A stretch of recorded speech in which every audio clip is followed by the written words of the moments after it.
Hello बच्चों, let's see the question कह रहा है कि how many species out of the following are aromatic. तो कह रहा है कि एक दो तीन चार पाँच छः सात स्पीसीज में से ऐसी कितनी स्पीसीज है जो एरोमेटिक है बेटा।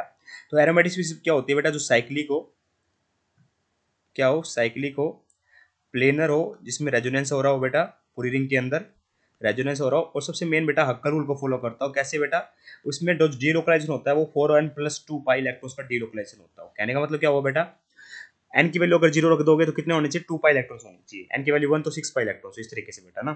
तो 2 pi electrons, 6 pi electrons, 10 pi electrons, इस तरीके से डीलोकलाइजेशन हो रहा हो, तो ऐसे स्पीसीज को बोला जाता है बेटा एरोमेटिक स्पीसीज।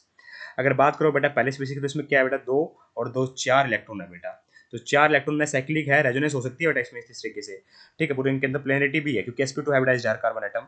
ठीक है, पर क्या यहाँ पर बेटा 4n+2 का इलेक्ट्रॉन का फॉलो हो रहा है, नहीं बेटा, चार इलेक्ट्रॉन है, मतलब एन की वैल्यू क्या रखोगे, कुछ रख ही नहीं पाओगे यहाँ पे। ये इसका मतलब पता है क्या हुआ, ये 4n पाई इलेक्ट्रॉन को फॉलो कर रहा है, जो एंटी एरोमेटिक स्पीसीज होती है बेटा।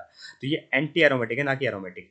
और बेटा अगर कोई भी कार्बन हमारा sp3 हाइब्रिडाइज्ड आ गया ना, तो इसका मतलब क्या होगा बेटा, ये नॉन एरोमेटिक स्पीसीज हो जाएगी, क्योंकि वो नॉन प्लेनर हो जाती है। क्या हो जाती है बेटा, नॉन प्लेनर हो जाती है। देखिए यहाँ पर क्या है, चार बॉन्ड बना रहा है, तो ये नॉन प्लेनर स्पीसीज होगी, तो ये भी हमारा आंसर नहीं होगा। इसमें देखिए बेटा 4 पाई इलेक्ट्रॉन है बेटा, फिर से, तो ये एंटी एरोमेटिक स्पीसीज हो गई। ठीक है, इसमें देखिए 6 पाई इलेक्ट्रॉन है, दो दो चार दो पाँच छः, और सभी कार्बन बेटा sp2 हाइब्रिडाइज्ड है। इसको देखो तो ये भी sp2 हाइब्रिडाइज्ड है बेटा। ठीक है, 3 सिग्मा बॉन्ड बना रहा है, तो ये sp2 हाइब्रिडाइज्ड हो गया, मतलब ये एरोमेटिक स्पीसीज है बेटा मेरी। अभी तक एक निकली एरोमेटिक। इसमें देखो बेटा 4 पाई इलेक्ट्रॉन्स है। ठीक है, वैसे भी sp3 हाइब्रिडाइज्ड आ गया बेटा, ये तो नॉन एरोमेटिक हो गया, एंटी एरोमेटिक भी नहीं है ये तो। ठीक है, इसमें देखो ये भी sp3 हाइब्रिडाइज्ड आ गया, तो ये भी नॉन एरोमेटिक है। ये बेटा देखिए, आप देख रहे हो 6 पाई इलेक्ट्रॉन्स है, और साथ में बेटा यहाँ क्या आ जाएगा, पॉजिटिव चार्ज आ जाएगा। इसको एस स्पीसीज को बोला जाता है बेटा क्वासी एरोमेटिक। इसके ऊपर नेगेटिव, ये बॉन्ड तोड़ के, और ये पॉजिटिव चार्ज बेटा। ठीक है, तो कासी एरोमेटिक है, और 6 पाई इलेक्ट्रॉन से बेटा डीलोकलाइजेशन हो रहा है, तो इसका मतलब ये भी एरोमेटिक स्पीसीज है। तो हमारी केवल दो स्पीसीज एरोमेटिक निकली है, एक ये वाली और एक ये वाली।